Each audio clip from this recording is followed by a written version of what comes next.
Graphical method होता है sir, graphical area निकाल लेते हैं। यस, एरिया अंडर द कौन सा ग्राफ? मैं यहाँ पे कुछ ऑप्शन दे रहा हूँ, force versus time, force versus displacement, force versus velocity. बताओ किसका एरिया होगा वो वर्क डन देगा, कैसे सोचोगे? Force force versus displacement. Okay, अच्छा अगर मैं पूछूं बताओ फोर्स वर्सेस वेलोसिटी वाला एरिया क्या देगा, और फोर्स वर्सेस टाइम वाला क्या देगा? इन तीनों के एरिया का फिजिकल मीनिंग बताओ। फोर्स वर्सेस टाइम तो सर इम्पल्स देगा। ओके, बाकी लोग सोच पा रहे हैं? Yes sir. जब भी तुम्हें एरिया का मीनिंग देखना हो तो क्या करो, एक हॉरिजॉन्टल ग्राफ बना लो, यानी कि कांस्टेंट वैल्यू का ग्राफ बना लो जिसमें कि एफ कांस्टेंट है। अब इसका अगर मैं पूछूं कि बताओ एरिया क्या होगा, तो एफ इंटू टी होगा। तो फोर्स इंटू टाइम तुमने किसका डेफिनेशन पढ़ी है? इम्पल्स की पढ़ी है। ठीक है, तो ये तो हमने देख लिया कि फोर्स कांस्टेंट हो तब इम्पल्स का फॉर्मूला है। बट अगर फोर्स वेरिएबल हो तब इम्पल्स का क्या फॉर्मूला होगा? तब इंटीग्रेट करके एफ डी टी करके हम एरिया निकाल लेंगे, तब ये जैसा भी एरिया हो। ठीक है, जो भी शेप हो, हम इंटीग्रेशन से तो हर तरह की शेप का निकाल सकते हैं। तो ये भी एफ वर्सेस टी के लिए एरिया जनरल होगा एक्सप्रेशन। ठीक है, एफ वर्सेस एस, तो यहाँ पर एफ डॉट डी एस का इंटीग्रेशन तुमने देखा ही है कि डब्ल्यू होता है। और अगर फोर्स कांस्टेंट हो जाए तो फोर्स इनटू डिस्प्लेसमेंट, ठीक है, और एज्यूमिंग कि एंगल थीटा 0 डिग्री है तो work done F into S भी पता है तुम्हें। नेक्स्ट अब कुछ क्वेश्चन लेते हैं जिसमें कि यही काम करना है। पहले तो ये बताओ कि मैं जो तुम्हें ग्राफ बना रहा हूँ उसमें मैं पोजीशन का चेंज होने का एरो से डायरेक्शन दिखा रहा हूँ। ठीक है, यानी कि यहाँ पर जो पोजीशन थी उसको हम इनिशियल बोलेंगे क्योंकि एरो स्टार्ट हो रहा है इनिशियल से, एंड हो रहा है एक्स फाइनल से। ये बताओ इसमें वर्क डन पॉजिटिव है या निगेटिव है? Positive. Positive, because f is always positive. f positive हम कैसे देखेंगे कि x एक्सिस से ऊपर f है, सारे पॉइंट्स ऊपर हैं, अबव x एक्सिस हैं, तो यहाँ पे y कोऑर्डिनेट जो f डिनोट हो रहा है वो सब में पॉजिटिव है। और डिस्प्लेसमेंट यहाँ x से हम इस तरफ जा रहे हैं, ठीक है, तो एरो डेल्टा x का डिस्प्लेसमेंट का एरो किधर है? पॉजिटिव डायरेक्शन में है, यानी कि डिस्प्लेसमेंट भी हो गया पॉजिटिव, तो वर्क डन हो गया पॉजिटिव। यही ग्राफ सेम एरो उलट दिया, क्या हो गया? Work done. फोर्स पॉजिटिव है बट डिस्प्लेसमेंट निगेटिव हो गया। ठीक है, ये एक्स फाइनल, ये x initial, displacement delta x ऐसा हो गया। ठीक है, तो डेल्टा एक्स इज नेगेटिव और वर्क डन नेगेटिव। ठीक, समझ में आया?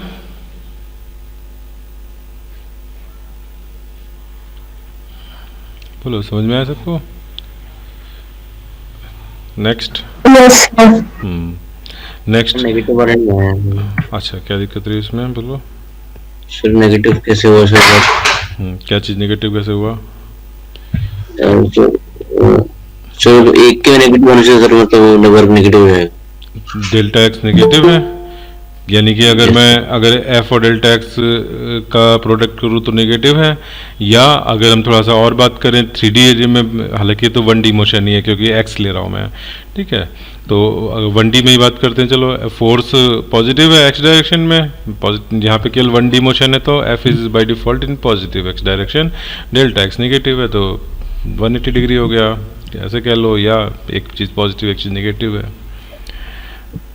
ठीक है, यस। नेक्स्ट ये बताओ, x initial x final F, बताओ यहाँ पर वर्क डन पॉजिटिव कि नेगेटिव? नेगेटिव।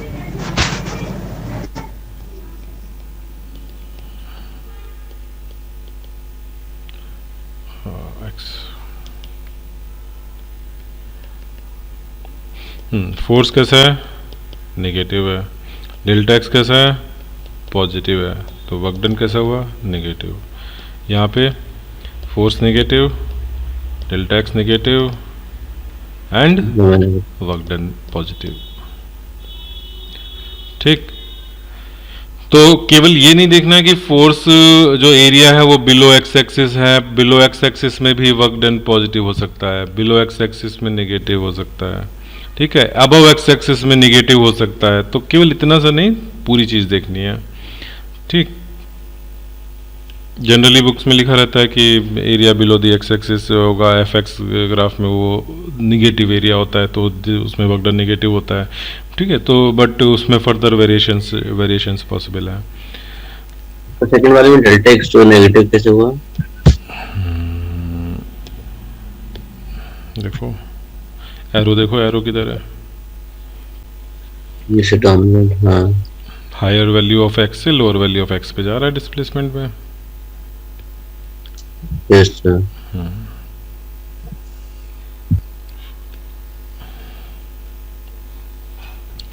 अच्छा अब मैं 3D फोर्स है, ठीक है, 3D मोशन है।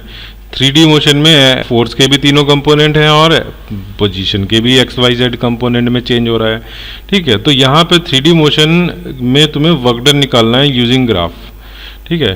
Calculate the work done if f equal to fxi cap fyj cap plus fzk cap varies with position as given in following graphs.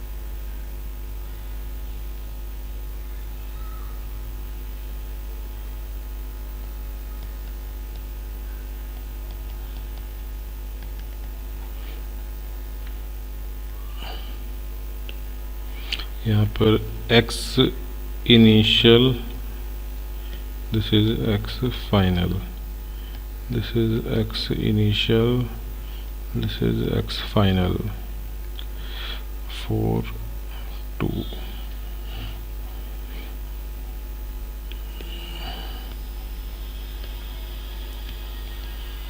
Sorry इसमें तो z होगा,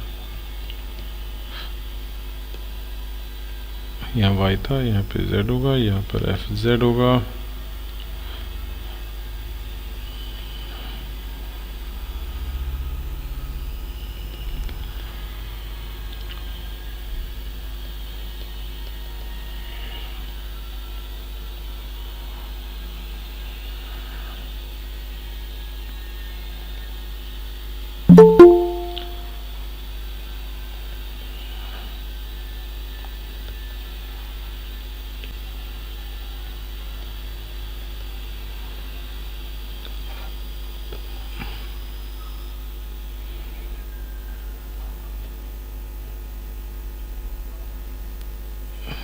आयुषनी, आर यू देयर? आयुषनी, तो कल तुमने केमिस्ट्री क्लास नहीं attend करी?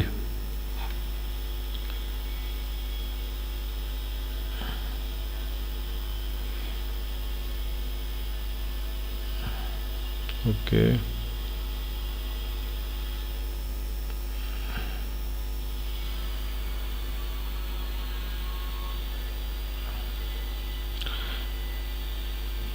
चलो क्या हुआ बोलो। अब ये यहाँ पे देखो, तुमको वो याद है लास्ट क्लास में हम लोगों ने वर्क डन क्या किया था? Integration F X D X plus F Y D Y, याद है जब हमने 3D वाला काम किया था? मैं एक बार पीछे खोल के दिखा दे रहा हूँ, थोड़ा सा और पहले 3D वाला थोड़ा सा डिटेल में लिखा था। ये इस चीज़ की मैं बात कर रहा हूँ, ठीक है, पूरा हमने मल्टीप्लाई करके ds f डॉट ds निकाला, ये हुआ, फिर इंटीग्रेट किया, तीन अलग अलग इंटीग्रेशन आ गए। तो पहला इंटीग्रेशन क्या डिनोट कर रहा है, fx वर्सेस x ग्राफ में एरिया, fy वर्सेस y का एरिया, fz वर्सेस z का एरिया। ठीक है, तीनों एरिया को ऐड कर लो, प्लस माइनस का ध्यान रखो, कोई वर्क पॉजिटिव हो सकता है, कोई वर्क निगेटिव हो सकता है। ठीक, तो ये है। ठीक है, तो plus F Z D Z is equals to area under पहले F X versus X plus area F Y versus Y plus area F Z versus Z. ठीक, तो इस तरह से तुम्हें तीनों एरिया निकालने हैं। तो पहला वाला एरिया सपोज मैं इसको A1 बोल देता हूँ, इसको A2 बोल देता हूँ यहाँ पर। A2 तो ये टोटल हो जाएगा तीनों का। पहले वाले में बताओ एरिया A1 पॉजिटिव है कि निगेटिव है?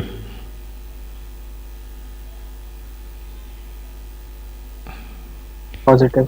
पॉजिटिव। कितना आया? Half into height into base, तो 4 यूनिट आ गया। ठीक है, मैंने न्यूटन और मीटर दे रखा है तो जूल बोल सकते हो।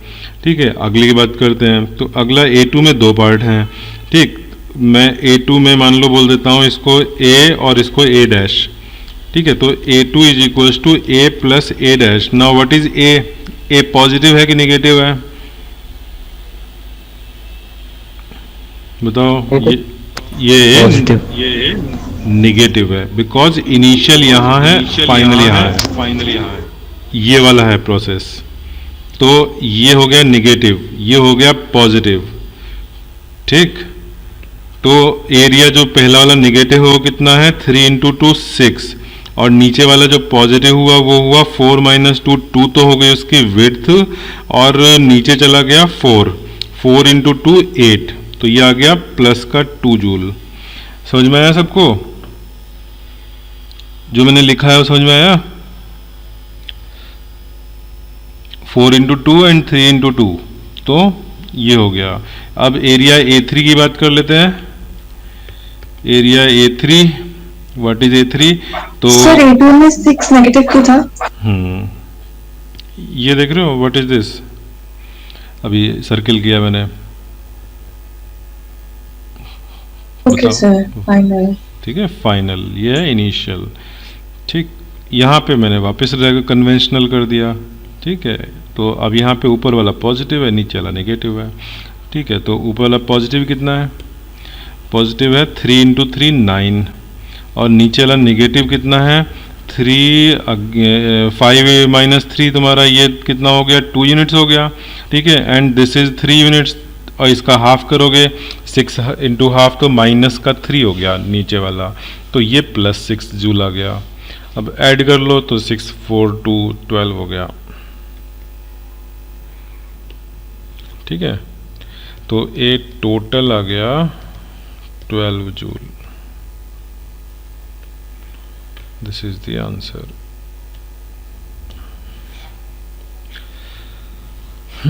बोलो, सबको आ रहा है समझ में? हाँ बोलो। सर हमने जो ये ग्राफ बनाया है fx और x का, हमने इसमें fx और x क्यों लिया है? ऐसा है कि 3D में जो फोर्स होगा ना उसके 3 कंपोनेंट होंगे, एक x y और z।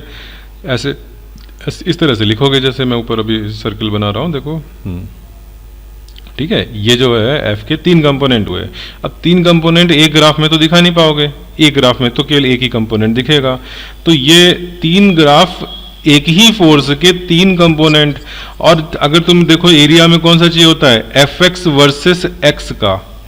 ठीक है, तुम नीचे इंटीग्रेशन में मैं सर्कल बना रहा हूँ, fx dx का इंटीग्रेशन, यानी कि एरिया चाहिए हमें जहां fx प्लॉट हो x के साथ। ठीक है, x वेरिएबल के साथ, fy प्लॉट हो y वेरिएबल के साथ। ठीक है, fz प्लॉट हो z वेरिएबल के साथ। ठीक, ओके सर, ओके। तो तब जाकर के ये मैंने इंटीग्रेशन अभी पिछले क्लास का आज अभी दिखाया था तुम्हें, पिछले जा करके तो ये इंटीग्रेशन। ठीक है, तो ये इंटीग्रेशन 3 एरिया रिप्रेजेंट कर रहा है, 3 अलग अलग ग्राफ के एरिया। ठीक है, तुमने 9 माइनस 3 क्यों लिखा है? 9 माइनस 3 क्यों लिखा है? तुम सोचो, बताओ। इसमें तुम्हारे 2 पार्ट में क्यों हो रहा है यहाँ?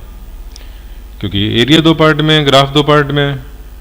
Yes sir. तो माइनस क्यों हो रहा है? तो 3 सर 6 नहीं होना चाहिए फिर, मतलब शेप कैसी है ये? ट्रायंगल। ट्रायंगल का एरिया का formula? Half into base into height. Oh ठीक। हाँ, तो थोड़ा सा खुद से लिखा करो तो ऐसा प्रॉब्लम नहीं होगी, क्योंकि तुम खुद से सही लिखोगे। यस। चलो ठीक, तो इस तरह से अब देखो ये क्वेश्चन अगर आ जाए, अब ये जे एडवांस में आ जाए क्वेश्चन, तो तुम इसको क्या कहोगे, ये टफ था कि इजी था? इसका एक एक पार्ट बिल्कुल स्कूल लेवल एग्जाम का क्वेश्चन का पार्ट है। अगर तुमको केवल एक ग्राफ दे देता और एरिया पूछता तो तुम क्या कहते, कौन से लेवल का क्वेश्चन है? बेसिक बिल्कुल, सीबीएसई में भी ये 1 मार्कर क्वेश्चन के लायक क्वेश्चन है।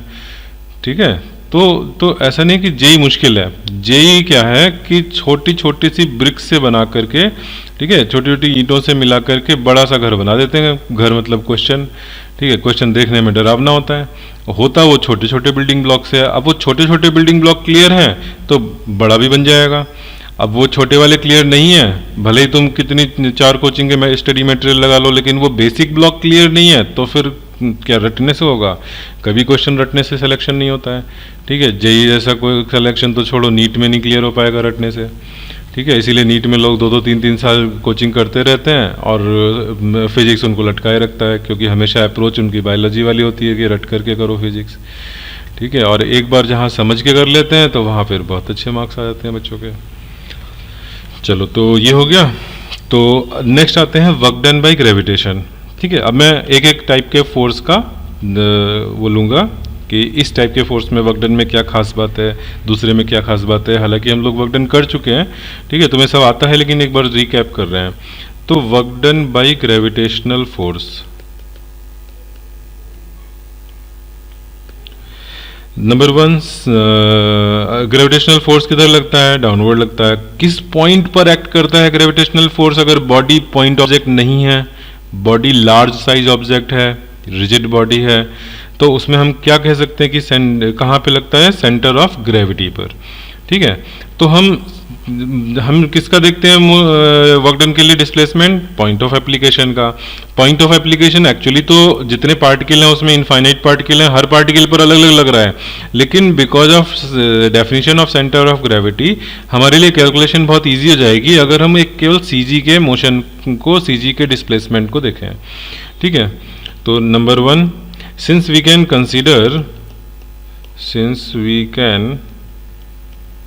consider gravitational force to be acting at center of gravity, so displacement of CG can be observed to get work done by gravity। यानी हमें डिस्प्लेसमेंट लेना है सीजी का, सेंटर ऑफ ग्रेविटी। और centre of gravity और centre of mass में क्या फ़र्क है? कब फर्क होता है? तो माउंट एवरेस्ट में ही फ़र्क होता है, यूजुअली सेम होते हैं। ठीक है, तो सी जी एंड सी एम हमारे लिए यूजुअली सेम रहेंगे। ठीक है, for practically all questions C G is equal to C M.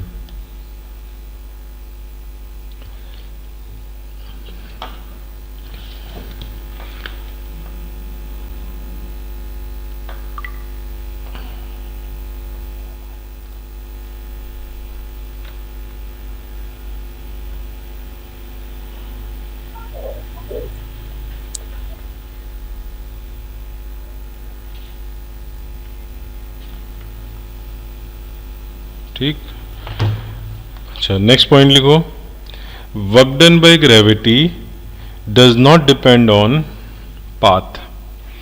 ऐसा क्यों बोल रहे हैं, कोई बताएगा?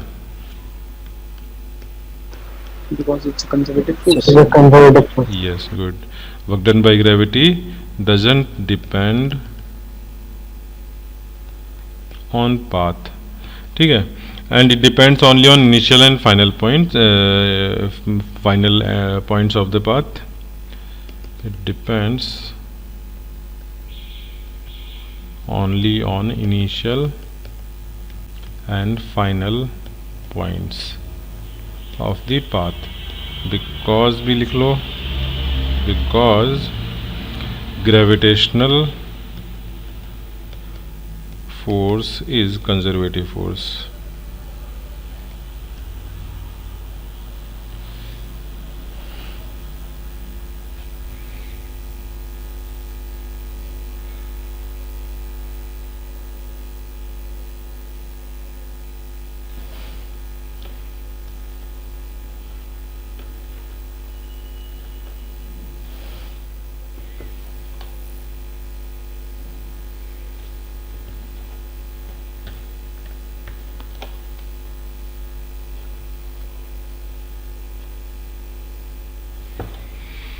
नंबर 3, अच्छा डिस्प्लेसमेंट भी ये इनिशियल और फाइनल पॉइंट्स के बीच में तुम अगर लेते हो तो उसमें भी एक खास चीज़ है। एक एग्जांपल ले लेते हैं। अच्छा एक थर्ड पॉइंट और करा के फिर एग्जांपल ले लेते हैं। Third, if displacement is vertically upward, ठीक है, या डिस्प्लेसमेंट चलो एग्जैक्टली वर्टिकली अपवर्ड ना हो लेकिन उसमें कंपोनेंट होगा जो कि इफ वर्टिकल कंपोनेंट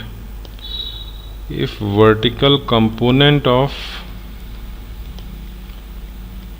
डिस्प्लेसमेंट तो किसी भी डायरेक्शन में हो सकता है, बट उसका एक वर्टिकल कंपोनेंट होगा। तो if vertical component of displacement is a vertically upward,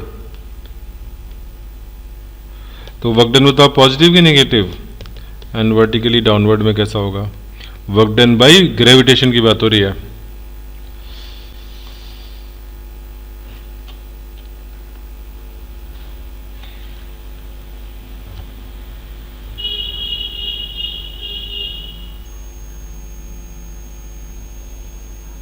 sir upward negative और डाउनवर्ड पॉजिटिव। यस, अपवर्ड में नेगेटिव, डाउनवर्ड में पॉजिटिव। ठीक है, ओनली फोर्स ऑफ ग्रेविटी का वर्क डन है ये, जिसकी बात चल रही है अभी। नेक्स्ट 1 kg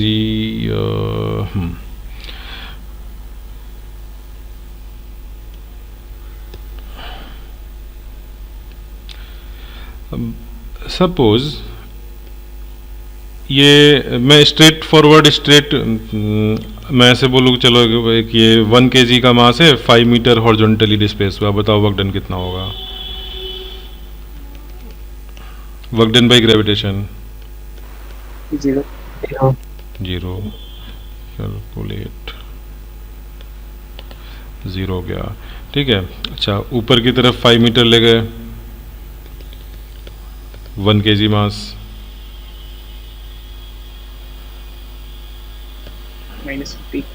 माइनस एम, इसमें फोर्स इंटू डिस्प्लेसमेंट कर लेते हैं। माइनस फोर्स कितना है mg और s कितना h, तो ये माइनस mgh हो गया। 1 kg 10 into 5 that is minus 50 joule.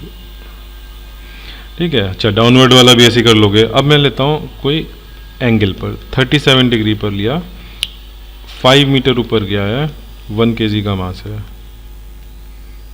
बताओ कितना वर्क डन होगा? बताओ तुमको याद है मैंने शॉर्टकट बोला था, बिना तुम साइन थीटा कॉस थीटा की वैल्यू सोचे हुए तुम यहाँ पे डायरेक्ट लिख सकते हो कंपोनेंट्स, 5 मीटर का हॉरिजॉन्टल एंड वर्टिकल कंपोनेंट।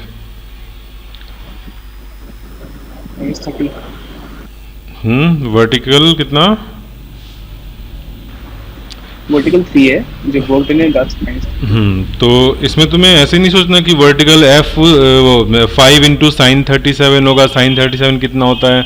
बहुत लंबा तरीका है। तुमको पता है 5 लेंथ में 37 डिग्री का मतलब है कि कोई एक साइड 3 दूसरी साइड 4, 3 एंड 4 के अलावा कोई और चीज नहीं है। अब 3 कौन सी? तो 37 छोटा एंगल है, छोटे एंगल के सामने छोटी साइड, बड़ा एंगल 53 के सामने बड़ी साइड। ठीक है, इस तरह से सोचो। अभी ये 5 मीटर की जगह फोर्स होता, 25 न्यूटन का फोर्स होता है इधर, उसको मुझे रिजॉल्व करना होता तो मैं 3:4 के रेशियो में 25 को रिजॉल्व कर लेता। ठीक है, तो 15 एंड 20 हो जाते। ठीक, तो अब ये बताओ कि वर्क डन के लिए क्या करना है? F.S करना है। ऊपर की तरफ कंपोनेंट है तो ये तो पता है कि डिस्प्लेसमेंट अपवर्ड कंपोनेंट के साथ हो रहा है तो निगेटिव आएगा। ठीक है, निगेटिव साइन पहले रख दिया हमने।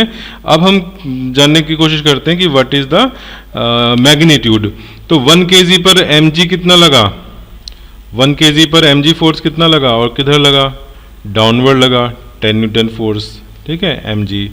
तो ये 10 न्यूटन के अगेंस्ट कितने, 10 न्यूटन ने कितना वर्क किया, 10 इंटू 5 करेंगे, 10 इंटू 3 करेंगे, 10 इंटू 4 करेंगे।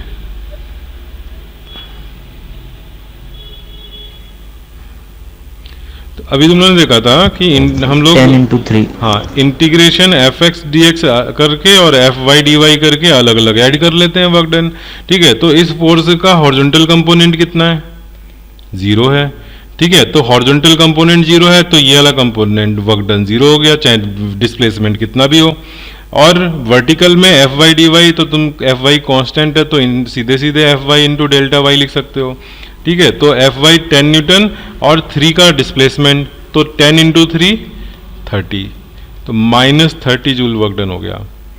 ठीक, तो अब कंक्लूजन क्या है, कंक्लूजन ये है कि अगर हमें ग्रेविटेशन का वर्क डन देखना है and gravitation is always vertically downward, तो हमें डिस्प्लेसमेंट कुछ भी हो रहा हो उसका केवल वर्टिकल कंपोनेंट देखना है कि vertically initial and final position में कितना फर्क है।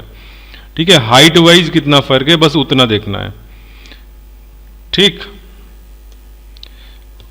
समझ में आ गया? Yes.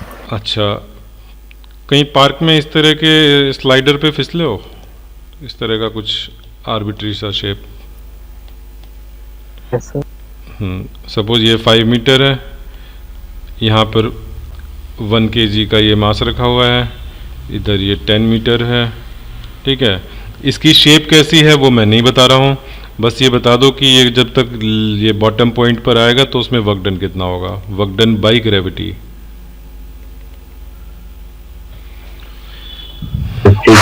50।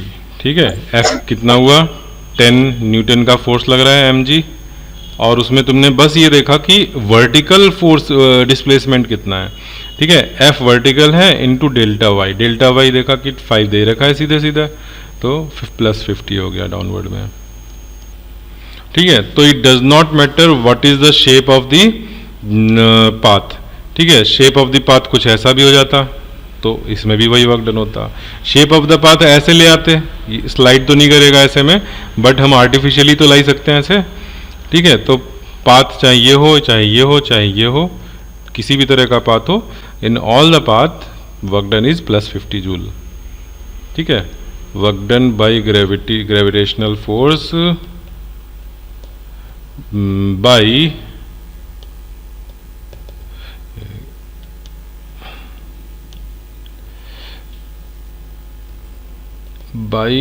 any of the above shown path is +50 joule. लिख लो।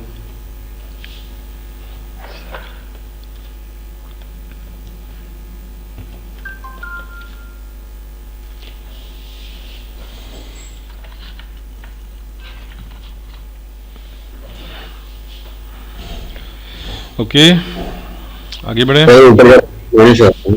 हाँ बोलो क्या। अगर ऊपर जा रहा तो माइनस रहता ना।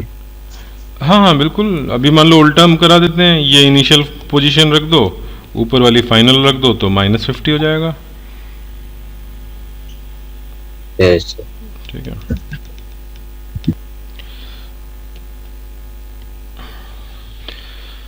अच्छा अब देखो ये रोटेशन वगैरह में कितना काम आता है ये चीज़। मुझे अगर देखना हो कि एक ये रॉड है जो कि हिंज्ड है यहाँ पर, ठीक है, ये सारे मैकेनिक्स पूरे एक दूसरे लिंक्ड है। ठीक है, वर्क पावर एनर्जी इसीलिए बहुत इंपॉर्टेंट चैप्टर है कि इसका एप्लीकेशन बहुत जगह होता है फिजिक्स में। ठीक, अब ये हॉरिजॉन्टल रॉड और ये एक्सिस पर तुमने इसको हिंज किया हुआ है जो कि मैंने रेड डॉट से दिखाया है, यहाँ से तुमने इसको छोड़ा, राइट हैंड को पहले होल्ड किया हुआ था और फिर मैंने इसको रिलीज कर दिया तो क्या हो जाएगा, तो ये ऐसे इस तरह से फॉल करेगा। ठीक है, और इसकी फाइनल जो पोजीशन होगी वो कुछ ऐसे होगी, आगे भी जाएगा, अगर इसमें इनर्शिया की वजह से आगे भी जाएगा, बट अभी हम इंटरेस्टेड हैं इसके ये जो पोजीशन इसकी वर्टिकल वाली है इस समय। इस तो अगर मैं पूछूं कि बताओ वर्टिकल पोजीशन में जब ये आया उस समय इसकी एंगुलर वेलोसिटी कितनी है, ठीक है, एंगुलर वेलोसिटी है इसमें, तो एंगुलर वेलोसिटी कितनी है जिस समय ये वर्टिकल पोजीशन में है, तो उसके लिए तुम्हें क्या लगाना पड़ेगा बताओ। अगर मैं तुमको बोलूं कि एक पार्टिकल है उस पर मैं 5 न्यूटन का फोर्स लगा करके उसको 1 मीटर डिस्प्लेस कर दे रहा हूं और कोई बिल्कुल स्मूथ सरफेस है, म्यू 0 है, तो बताओ यहाँ पर इसकी वेलोसिटी कितनी होगी। तो ये तुम कैसे कर सकते हो क्वेश्चन, मास 1 kg ले लो। इस क्वेश्चन को तुम क्या क्या सोच कर कैसे कैसे सोच सकते हो करने का। 1 मीटर डिस्टेंस चला है, 1 kg मास, 5 न्यूटन का फोर्स। इनिशियल वेलोसिटी 0 है। यस, इनिशियल वेलोसिटी 0 है। Sir F equals to ma से एक्सेलरेशन निकालेंगे। गुड, इसको हम बोल रहे हैं फोर्स मेथड। ठीक है, क्या किया तुमने, F इक्वल टू ma से एक्सेलरेशन निकाला, फोर्स अपॉन मास 5/1 5 मीटर पर सेकेंड स्क्वायर। फिर क्या किया एक्सेलरेशन के बाद, u गिवन है हमें, v equal to U plus A T. ये t तो नहीं पता है, फिर कुछ और बताओ। नो सर गिवन, हाँ फिर v square equals to u square plus 2a। Yes, 0 plus 2 into A into S, ठीक है, 10 मीटर पर सेकेंड आ गया। तो यहाँ पे हमारा पाथ क्या था, पाथ था गिवन फोर्स से हमने एक्सेलरेशन निकाला और एक्सेलरेशन आने के बाद हम काइनेमेटिक्स के अपने सेक्शन नॉलेज में चले गए, ठीक है, उस काइनेमेटिक्स की नॉलेज से एक्सेलरेशन का यूज करते हुए हमने वेलोसिटी निकाल दी। ठीक है, this was our flow chart. अच्छा, लेकिन इस चीज़ को तुम बता सकते हो हम अगर वर्क मेथड से करें, work energy method, even work energy theorem ही नाम दे देता हूँ, बाय वर्क एनर्जी थ्योरम। बोलो वर्क एनर्जी थ्योरम क्या होता है। Total work done is equals to change in kinetic energy. Yes, total work done by, यहाँ पे अकेला फोर्स F लग रहा है तो उसका वर्क डन कितना, वर्क डन 5 इंटू 1, 5 जूल का वर्क डन हुआ। इनिशियल काइनेटिक एनर्जी 0, फाइनल इतनी। ठीक है, तो के फाइनल से हम वी फाइनल निकाल सकते हैं, half M V square equal to 5। तो यहाँ से v is goes to under root 2 into 5 upon mass m। ठीक है, अच्छा ऊपर भी v स्क्वायर ही निकला है, वो थोड़ा सा मैंने फाइनल मीटर पर सेकंड गलत लिख दिया है। ठीक है, अभी एक स्टेप और होगा यहाँ से v स्क्वायर, तो v is under root 10 metre पर सेकंड। ठीक है, तो यहाँ पर भी आ गया v is goes to root 10। In fact अगर मैं नंबर्स नहीं लेता, मैं अगर यहाँ पे देखो v square equal to U square plus 2s, वही काम यहाँ पे भी आ जाएगा। मैं एग्जैक्टली करके दिखाऊं, ये हम लोगों ने, तुम जरा आइडेंटिफाई करो कि ये जो मैं लिखने जा रहा हूँ ये कहाँ पे किया था ऐसा, f इंटू एस। ठीक है, अच्छा f इंटू एस को क्या लिख दें, m into A into S. ठीक है, 2 से m बाई 2 से डिवाइड कर दो पूरे में, m बाई 2 से, तो यहाँ v स्क्वायर बचा, यहाँ u स्क्वायर बचा, यहाँ m बाई 2 से डिवाइड किया तो ये क्या हो गया, 2as हो गया। आ गई इक्वेशन। मैंने क्या किया, ऐसा क्यों हो गया कि ऊपर वाली इक्वेशन आ गई, ये वाली इक्वेशन। वर्क एनर्जी थ्योरम का डेरिवेशन मैंने रिवर्स ऑर्डर में कर दिया। वर्क एनर्जी थ्योरम के स्टेटमेंट में मैंने वैल्यूज उसी तरह से पुट करते चला गया जिससे कि हमने इसको डिराइव किया था। डिराइव ऐसे ही किया था, स्टार्टिंग यहाँ से करी थी और यहाँ से हम इस पे जा करके और फिर इसको बोल देते हैं। तुम लोग को अगर याद हो वर्क एनर्जी थ्योरम का डेरिवेशन। ठीक है, तो अच्छा, अब ये दोनों मेथड बिल्कुल इक्विवेलेंट है या इनमें से कोई तुम्हारा काम इजी कर देगा। मैं बहुत इंपॉर्टेंट बात बोलने जा रहा हूं, तुम लोग जरा ध्यान से सुनना। जेईई के क्वेश्चन में तुम्हें ये डिसीजन लेना बहुत इजी करेगा चीज़ों को। अभी यहाँ पे हमें दिखा कि ऊपर हमने एक मेथड से किया जिसमें फोर्स का यूज करके हमने किया, दूसरे में हमने वर्क एनर्जी थ्योरम से किया। ठीक है, दोनों तरह से हमारा वेलोसिटी आ गया, स्टेप्स लगभग सेम थे दोनों में। ठीक है, तुम किसको प्रिफर करोगे?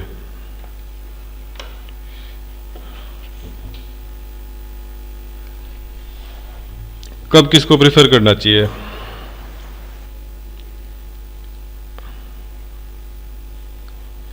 अच्छा ये बताओ, वर्क एनर्जी थ्योरम में जो इक्वेशन लिखी वो वेक्टर इक्वेशन है या स्केलर इक्वेशन है? ये जो लिखा था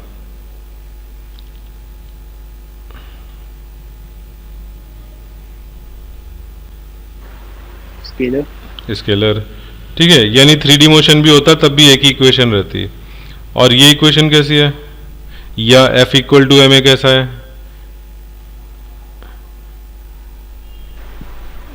वेक्टर है, ठीक है। यानी अगर 3 डायमेंशनल मोशन होता तो मुझे एक्सेलरेशन के एक्स वाई जेड कंपोनेंट निकालने पड़ते और उनको फिर मैं यहाँ पर ए एक्स लेता तो डिस्प्लेसमेंट एक्स डायरेक्शन का होता, यू एक्स डायरेक्शन का होता, वी एक्स डायरेक्शन का होता, ठीक है। और अगर मान लो ये तो फिर भी ठीक है कि मैं ये इक्वेशन यूज कर पाया तो इनिशियल यू फाइनल वी से रिलेट हो गया। क्यों कर पाया, क्योंकि यहाँ एक्सेलरेशन कांस्टेंट आया था। अगर एक्सेलरेशन कांस्टेंट नहीं आया होता, टाइम डिपेंडेंट होता, पोजीशन डिपेंडेंट होता, तब तो ये इक्वेशन भी नहीं लगती। तुम लोग को याद होगा मैं 7th class 9th class 11th class इस तरह से मैं हमेशा बोलता था शुरू में। तो अगर मान लो मेरा फोर्स पोजीशन डिपेंडेंट हो जाता, फोर्स पोजीशन डिपेंडेंट होने में तुमको, और वो भी 3 डायमेंशनल, तो क्या क्या कॉम्प्लेक्सिटी आती कि एक्सेलरेशन 3 डायमेंशन, और 3 डायमेंशन में ये इक्वेशन लग नहीं रही। क्या करना पड़ेगा, बिल्कुल बेसिक पर जाना पड़ेगा, कैलकुलस वाली इक्वेशंस जो हम A is equals to D V X by D T, ठीक है, A Y is equals to D Y by D T, समझ में आ रहा है, A X is equals to D X by D T, sorry D V X by D T, A Y is equals to D V Y by D T, इन सब का एक use करना पड़ेगा। इसी तरह से z डायरेक्शन में, और इससे भी पोजीशन, अगर मान लो मुझे पोजीशन पे जाना है, यहाँ तो चलो वेलोसिटी पूछी थी, इसको इंटीग्रेट करके वेलोसिटी आ जाएगी फाइनल, लेकिन अगर मान लो मुझे और एक स्टेप फर्दर x पर जाना है तो तब तो और जो है लंबा काम हो जाएगा, फिर v से x निकालो, ठीक है। अच्छा अभी चलो मैं x की बात नहीं कर रहा, क्योंकि x निकालने में हमें ये एनर्जी वाला मेथड काम नहीं करेगा, ठीक है। x निकालने में फिर उसकी लिमिटेशन आ जाएगी, वो भी हम डिस्कस करेंगे। तो अभी हम जो बात कर रहे थे फाइनल वेलोसिटी निकालने में, इस मेथड में ये 3 डायमेंशन की एक वो हो गई कि कॉम्प्लेक्सिटी आ सकती है। दूसरी चीज, अगर वेरिएबल फोर्स है तब हमारा इंटीग्रेशन करना पड़ेगा। लेकिन वर्क एनर्जी थ्योरम में क्या है, वर्क एनर्जी थ्योरम हम कैसे लगाते हैं, वर्क एनर्जी थ्योरम हम कंटिन्यूअस हर पॉइंट पे लगाते हैं या इनिशियल एंड फाइनल पॉइंट पे लगाते हैं। देखो यहाँ पे क्या लिखा हुआ है, फाइनल और initial, initial and final, yes. जबकि तुम्हारा अगर फोर्स वेरिएबल होता तो हम इंटीग्रेशन पूरा करते हैं, हम हर पॉइंट उसमें हमें कंसिडर करना होता है, ठीक है। वो हमें एक तरह से फायदा भी है उसका कि हम फोर्स मेथड से किसी भी जनरल पॉइंट पे हम निकाल सकते हैं बीच में, जबकि इसमें हम केवल फाइनल और इनिशियल को रिलेट कर रहे हैं, ठीक है। तो वर्क एनर्जी थ्योरम, अगर तुमको फाइनल वैल्यू चाहिए, बीच में किसी भी तरह से चेंज हो रहा हो चीज़ें, अभी जैसे मैं एक एग्जांपल लेता हूँ, मैं यहाँ वाला ये था, अभी जो हमने ये डिफरेंट पाथ देखे, मान लो अपने यही स्लाइडर पर हम बैठते हैं और तुमसे मैं बोलूँ कि यहाँ बीच में बताओ क्या वेलोसिटी है, ठीक है। तो तुम वर्क एनर्जी थ्योरम से करोगे तो तुम यहाँ पर ये हाइट देख लोगे इतना, ठीक है, कितना यहाँ तक हाइट में फॉल आया होगा, उतना काइनेटिक एनर्जी गेन करा दोगे वर्क एनर्जी थ्योरम लगा के, ठीक है। अब जैसे ये तुमने वर्क डन 50 जूल निकाला है, इसका क्या मतलब है कि यहाँ बॉटम में आने पर काइनेटिक एनर्जी 50 जूल हो जाएगी, एज्यूमिंग कि यहाँ पर कोई वो नहीं था, फ्रिक्शन का वर्क डन नहीं था, ठीक है। लेकिन अगर यहाँ पे फ्रिक्शन का वर्क डन होता तब क्या होता, तब तुमको फ्रिक्शन का वर्क डन पूरा कैलकुलेट करना पड़ता, जो कि बहुत लंबा मुश्किल काम होता। इनफैक्ट हम प्रैक्टिकल इस क्वेश्चन में कर भी नहीं पाएंगे, क्योंकि हर जगह पर अगर ग्राफ की शेप नहीं पता है तो फोर्स किस डायरेक्शन में लगेगा, कितना नॉर्मल कंपोनेंट होगा, नॉर्मल कंपोनेंट हर बार वेरी करेगा क्योंकि हर जगह स्लोप अलग अलग है, ठीक है। उससे हम फ्रिक्शन की वैल्यू निकालें और फ्रिक्शन को फिर डॉट करेंगे, डिस्प्लेसमेंट के साथ इंटीग्रेट करेंगे, तो वो लंबा काम हो जाएगा, ठीक है। चलो, तो अल्टीमेटली मैं बस ये हाईलाइट कर रहा हूँ कि हमारा जो वर्क एनर्जी वाला है उसमें हमें ये बेनिफिट रहता है कि वो वेक्टर इक्वेशन नहीं है, एक सिंगल मतलब स्केलर इक्वेशन है, तो एक सिंगल इक्वेशन से हमारा काम चल जाता है। और इस बात के इसमें लिमिटेशंस भी हैं कि हमें बहुत ज़्यादा डिटेल नहीं मिलता है। अब हम जब न्यूमेरिकल में इसको अप्लाई करेंगे तो मैं इन चीज़ों को हाईलाइट करूँगा, ठीक है, कि हम फोर्स मेथड से कैसे करेंगे और वर्क एनर्जी मेथड से कैसे करेंगे। अच्छा, अब ये मान लो ये है, ये रॉड है, इस रॉड का बोलो कि यहाँ पे कितनी इसकी एंगुलर वेलोसिटी होगी, तो उसके लिए क्या प्रोसेस करें।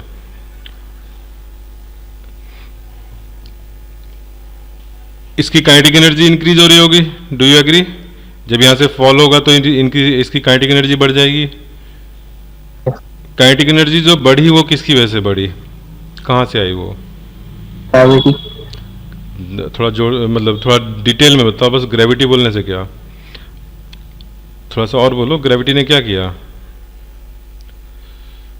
Work done by gravity. Yes, work done by gravity. ठीक है, तो वर्क एनर्जी थ्योरम के according work done by gravity हुआ, उसने काइनेटिक एनर्जी बढ़ा दी। Work done by gravity calculation कैसे करोगे? ये मान लो कि सेंटर ऑफ मास है, तो हमने भी देखा था कि वर्क डन बाय ग्रेविटी के लिए हम देख लेते हैं सेंटर ऑफ मास कितना फॉल किया। अगर ये रॉड की लेंथ L है तो सेंटर ऑफ मास का हाइट कितना फॉल किया, इस इनिशियल पोजीशन से L/2 फॉल किया। ठीक है, तो वर्क डन बाय ग्रेविटी कितनी हो गई? Work done by gravity mg into L/2। ठीक है, ये क्या हो गया इसका काइनेटिक एनर्जी फाइनल, इनिशियल मान लो इसकी 0 थी। ठीक है, और काइनेटिक एनर्जी ये जो मोशन है उसमें हम कैसे लिखेंगे? रोटेशन में थोड़ा थोड़ा पढ़ चुके हो तुम, रोटेशन में काइनेटिक एनर्जी मैंने वो बड़ी सी टेबल बनवाई थी, तो मैंने लीनियर और रोटेशनल में कंपैरिजन करके लिखवाया था। तो रोटेशनल मोशन में काइनेटिक एनर्जी क्या होती है? हाफ इंटू आई ओमेगा स्क्वायर। यस, m की जगह पर i और v की जगह ओमेगा स्क्वायर। तो देखो तुम ओमेगा कैलकुलेट कर सकते हो यहाँ पे। ठीक है, इसी तरह से मैं अगर बोलता कि बताओ ये थीटा एंगल कोई जनरल ले लिया, थीटा जब एंगल रोटेट करिए उस समय बताओ कितनी ओमेगा है, तो तुम थीटा में निकाल लेते कि कितना फॉल हुआ, इस समय सेंटर ऑफ मास उसका कितना फॉल हुआ, ज्योमेट्री से देख लोगे तुम। ठीक है, इसमें भी सेंटर ऑफ मास का फॉल निकाल सकते हो, L/2 इंटू साइन थीटा होगा। ठीक है, इसमें जो फॉल होगा वो L/2 इंटू साइन थीटा आएगा, इंटू साइन थीटा। ठीक है, तो यहाँ L/2 into sine theta multiply हो जाएगा, वहाँ से ओमेगा निकल आएगा उस लोकेशन पर। ठीक, चलो, तो प्रैक्टिकल एप्लीकेशन समझ में आ रहा है इन सब चीज़ों का कि हमें क्यों gravitational work done bye gravitation की ज़रूरत होगी और उसमें हम कैसे इजीली करेंगे। अगर बॉडी रिजिड बॉडी या इलांगेटेड बॉडी है, पॉइंट मास नहीं है, तो हम CM के मोशन को देखेंगे कितना हुआ, किस डायरेक्शन में डिस्प्लेसमेंट देखना है। अगर वर्क डन बाय ग्रेविटी है तो ओनली वर्टिकल देखना है, बाकी से मतलब नहीं है। ठीक है, this is the whole thing that we have discussed so far. ठीक, अच्छा, तो ऐसे टाइप का क्वेश्चन किसी नॉन कंजर्वेटिव फोर्स के साथ भी आ सकता है ना? नॉन कंजर्वेटिव में चांसेस कम है। नॉन कंजर्वेटिव में क्या होता है, फ्रिक्शन होता है। ठीक है, उस तरह का कोई फोर्स होता है, या कोई अप्लाइड एक्सटर्नल फोर्स भी नॉन कंजर्वेटिव होता है। ठीक है, यूजुअली जो भी आएगा वो तुम्हारा कंजर्वेटिव फोर्स ही आएगा। ठीक है, और उसमें भी 90% ऑफ द केसेस में कंजर्वेटिव फोर्स ग्रेविटेशन ही होता है। अब ये वाला क्वेश्चन जो अभी रॉड को छोड़ने वाला था, ये तुम्हें जो है इलेक्ट्रिक फील्ड में भी दे सकते हैं कि एक चार्ज्ड बॉडी है, ग्रेविटी इग्नोर कर दो, या ग्रेविटी को भी कंसीडर कर लो, दो तरह से हो सकता है। और उसमें इस चार्ज बॉडी पर इलेक्ट्रिक फील्ड का क्या फोर्स होगा, कैसे होगा। ठीक है, अगर यूनिफॉर्म इलेक्ट्रिक फील्ड है तो तुम उसको बिल्कुल ग्रेविटी की तरह से मान सकते हो।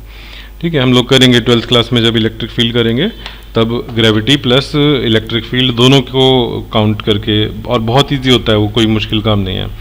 ठीक है, एक बार ग्रेविटी का सीख लो तो फिर वो इलेक्ट्रिक फील्ड में देखो, एक जस्ट मैं एक लाइन बता देता हूँ। अगर केवल ग्रेविटी है तो तुम F = mg लिखते हो। जब ग्रेविटी प्लस इलेक्ट्रिक फोर्स है और यूनिफॉर्म इलेक्ट्रिक फील्ड है, ठीक है, तो इलेक्ट्रिक फील्ड का जो फोर्स होता है वो होता है Q × E। एंड मैं E को कह रहा हूँ यूनिफॉर्म है, तो E तो बिल्कुल वैसा ही हो गया जैसे G यूनिफॉर्म हम लेते हैं जनरली। ठीक है, अर्थ से बहुत ज़्यादा हाइट पे नहीं चले जाओ, तो अर्थ के आसपास ही रहो तो G की वैल्यू कांस्टेंट होती है, तो वैसे ही E कांस्टेंट है तो फोर्स कांस्टेंट हो गया, ये वाला इलेक्ट्रिक फोर्स वाला। ठीक है, E की डायरेक्शन भी कांस्टेंट है, मैग्नीट्यूड भी कांस्टेंट है, तो F भी कांस्टेंट हो गया। तो F जो टोटल हो जाएगा वो हो जाएगा mg + QE। और अगर दोनों पैरेलल हैं तब तो सिंपली ऐड हो गए, कोई दिक्कत नहीं है। और अगर दोनों नहीं है ऐसे तो फिर वेक्टर दोनों के एडिशन करने पड़ेंगे, तो F टोटल आएगा। ठीक है, और इनका वेक्टर एडिशन करके मान लो F टोटल कुछ आ जाता है, या चलो F टोटल ही है, उसको कोई और नाम देने की जरूरत नहीं है। तो अब इसको मैं अगर कहूँ कि this is m × G effective, ठीक है, तो G इफेक्टिव क्या हो गया, F total upon mass, which is mg vector plus QE vector, इनका मैग्नीट्यूड अपॉन m। ठीक है, G इफेक्टिव। तो हम G इफेक्टिव से सारे वो फॉर्मूले, जैसे पेंडुलम का ही बताया ना, टाइम पीरियड का फॉर्मूला हम लोगों ने डायमेंशनल एनालिसिस से किया है, ये वाला फॉर्मूला डिराइव किया है 2π√L/g। अब यही चीज़ मैं कहूँ कि बताओ कि ये एक पेंडुलम है और यहाँ पर ग्रेविटी तो है ही वर्टिकल G, लेकिन साथ में एक इलेक्ट्रिक फील्ड ऐसा है, ठीक है, बताओ इसका टाइम पीरियड कितना होगा। तो तुम यहाँ पे क्या करोगे, ये दोनों फोर्स देख लो, mg और qe, इनका जो नेट फोर्स आएगा वो 90 डिग्री पर है, तो qe whole square plus mg whole square होगा। ठीक है, अब g इफेक्टिव के लिए क्या करोगे, इसको मास से डिवाइड कर दोगे तो g इफेक्टिव आ गया। अब ये जो g इफेक्टिव आया इसको तुम यहाँ पर पुट कर दो तो टाइम पीरियड का फॉर्मूला आ गया। ठीक है, इस तरह से हम मॉडिफाई करेंगे सिचुएशन को, जहाँ पे इलेक्ट्रिक फील्ड भी है यूनिफॉर्म एंड ग्रेविटी भी है, तो उसको हम वही फॉर्मूले जो हमने ओनली ग्रेविटी के लिए पढ़े थे वही फॉर्मूले में बस g की जगह g इफेक्टिव का यूज कर लिया। और g इफेक्टिव कौन है, नेट फोर्स अपॉन मास। ठीक है, net force upon mass, this is g effective. ठीक है, चलो अभी हमें g इफेक्टिव की जरूरत नहीं पड़ रही है। अच्छा, g इफेक्टिव की अभी कहाँ जरूरत पड़ सकती है, अभी हमने इलेक्ट्रिक फील्ड तो पढ़ा नहीं है। अभी ऐसे पड़ सकती है कि मान लो यही पेंडुलम हमारा कार के अंदर लटका होता है, ये कार है, कार के अंदर ये पेंडुलम लटका हुआ है और कार इधर एक्सेलरेट हो रही है a0 से। अब इसमें बताओ अगर पूछा जाए टाइम पीरियड क्या होगा, तो यहाँ पर तुमको एक स्यूडो फोर्स लगाना पड़ जाएगा इस पर, रादर देन QE। यहाँ पे तुम्हें QE की जगह पे क्या लगाना पड़ेगा, दिस ma0 स्यूडो फोर्स लगाना पड़ जाएगा। ठीक है, तो उस कार के एक्सेलरेटेड कार के अंदर इस पेंडुलम का टाइम पीरियड चाहिए, तब भी ये तुम्हारे काम आ गया। ठीक है, तो बस g इफेक्टिव रख करके हमारे सारे फॉर्मूले जो ओनली g के लिए बने थे वो हमारे इस तरह के मॉडिफाइड सिचुएशन के लिए भी हो गए। चलो थोड़ा सा हम लोग डाइवर्ट हो गए थे, वर्क एनर्जी से अलग हो गए, लेकिन समझ में आया सारा, बोलो। Yes sir. ओके, अच्छा एक लास्ट क्वेश्चन आज का। एक ये रॉड है, 10 kg इसका मास है और ये हाइट इधर 3 मीटर और इधर हाइट 4, ये डिस्टेंस 4 मीटर। ठीक है, ये रॉड इस फ्रिक्शनलेसली फॉल करती है। ठीक है, फ्रिक्शनलेसली या विद फ्रिक्शन कुछ भी हो, तुम ये बताओ कि ये जब ये फॉल करके फाइनली क्या हो जाएगी, हॉरिजॉन्टल इस तरह की पोजीशन में आ जाएगी, तो उसमें total work done by gravity क्या होगा।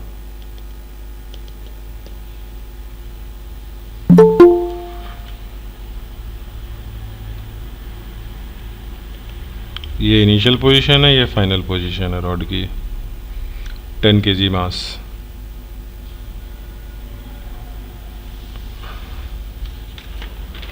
रॉड की लेंथ 5 मीटर रही होगी, तभी उसके कंपोनेंट 3 और 4 हैं। नो 300 नहीं है रीमा, 150। यस। किसका मोशन देखेंगे,